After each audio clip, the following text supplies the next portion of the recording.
All right, boys, there's something we need to discuss. Okay? Serious boy talk here. Ready? Three, two, one. Is the BMF title good or bad for MMA? Specifically the UFC, right? I don't love it. I don't love it. I don't think a lot of people like it. Um, at first, it was cool. I will say this. I don't understand why nobody is giving Nate Diaz the props for inventing the BMF belt. We don't like people have forgot that Nate Diaz beat Anthony Pettis' ass and then goes, "I would like to defend my BMF title against George Masvidal." Right? This was prior to them even having the belt, right? So he said it. He created it. He didn't even have the belt. He goes, I want to defend my BMF title against George Masvidal. I'm the baddest motherfucker. I only defend it against other bad motherfuckers, right? And that was when it was invented. They fought for it for the first time. George Masvidal ended up winning when he destroyed Nate Diaz. Just, every the whole fight was just Nate getting pieced up. It was Leon Edwards, but fucking almost worse. And so I think that the BMF title is cool, right? I think it's the concept of it is cool. I think that it sucks that there's not more than one of them, I guess. Not that it sucks, but it's just weird. It's because it's been in 170 and then it went down to 55 or went down to 145. No, it went to 55 when Gaethje and Poirier fought. Gaethje won it, and then Holloway beat Gaethje, won it from Gaethje, and then Holloway went down to 145 but didn't, put the belt up for grabs against Ilya when he fought Ilya, and then Ilya knocked him out. Then he goes back up to 55 and fights Dustin for it. And so, what does the BMF belt mean? I was watching Demetrius Johnson and MMA Guru, the Mighty Cast, and they were talking about it. And this was a video I wanted to make anyway. I was gonna make it on Sunday, but I just had too much going on. And so I was listening to them talk about it, and Demetrius goes, "What makes a BMF like a bad motherfucker? Is it you going out there and just swinging and banging and throwing blows and blah blah blah?" And then MMA Guru had a good counterpoint. He's like, "Well, no, because I think Khamzat Chimaev's a bad motherfucker, and he goes out there, takes dudes down, chokes them out, in 2 minutes, and that's bad or badass." And so I'm on both guys' side, right? Yes to both. But it's not about how you fight or your performance. It's who you fight. That's why you got to remember who invented the belt. Nate Diaz. He only wants to fight people who have big resumes, badass names to them, right? When Nate was going through this whole thing, he only wanted to fight the champion or the next one in line, right? He didn't want to fight some fucking journeyman guy, even though he was the journeyman, but not in a negative sense. Because Nate was past the championships. He was past all that. He wanted to make the most money by fighting the best guys and the guys who would make him the most money, which are the bigger names, right? So he was done with fighting for the belt. He didn't care no more because there was he would talk shit about some of the champions just being boring, right?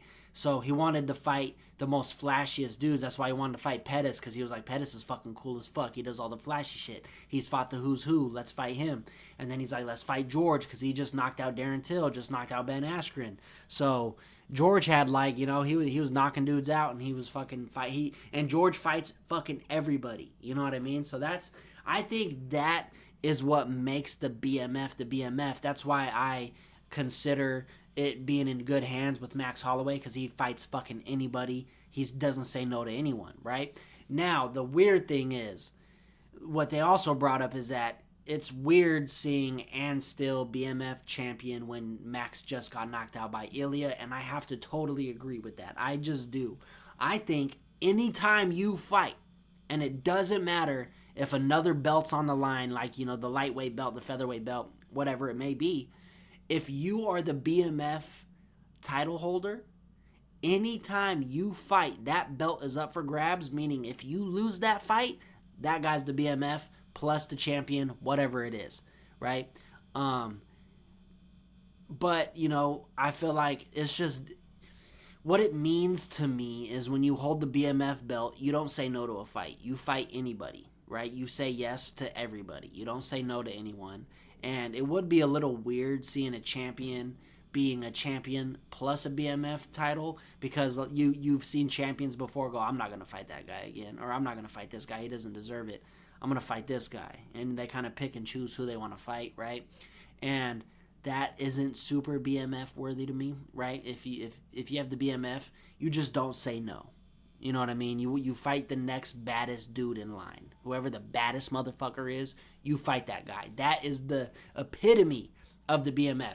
Do I think it's bad for MMA? I think it's bad that there's only one and it's, been not handled the best, and it's only in the lighter divisions. Like, we need a welterweight one, we need a middleweight one. We should just put one for each division, right? Because I think that would give guys the incentive to be a bad motherfucker and have something to fight for rather than the belt. Now, when you ask me who the baddest motherfucker is, I'm going to tell you the champion. Every single time. The baddest motherfucker at 125 is Pantoja. The baddest motherfucker at 135 is Merab. The baddest motherfucker at 45 is Volkanovski, was Ilya. The baddest motherfucker at 55 is Ilya. The baddest motherfucker at 170, JDM. You get what I'm trying to say, right? 85, DDP. You could argue Khamzat Chimaev is the baddest motherfucker at 185, though. That's a bad boy right there. 205. Ankalaev, I don't know if I would say Ankalaev's the baddest motherfucker for that one. I don't think he is. I think the baddest motherfucker at 205 is Alex Pereira. He doesn't say fucking no to nobody and what he's done in the sport. He's a bad motherfucker. And Ankalaev's badass too, but comparing the two, yeah. And then obviously heavyweight, I think Tom Aspinall is the baddest motherfucker of them all. He's the motherfucker of motherfuckers.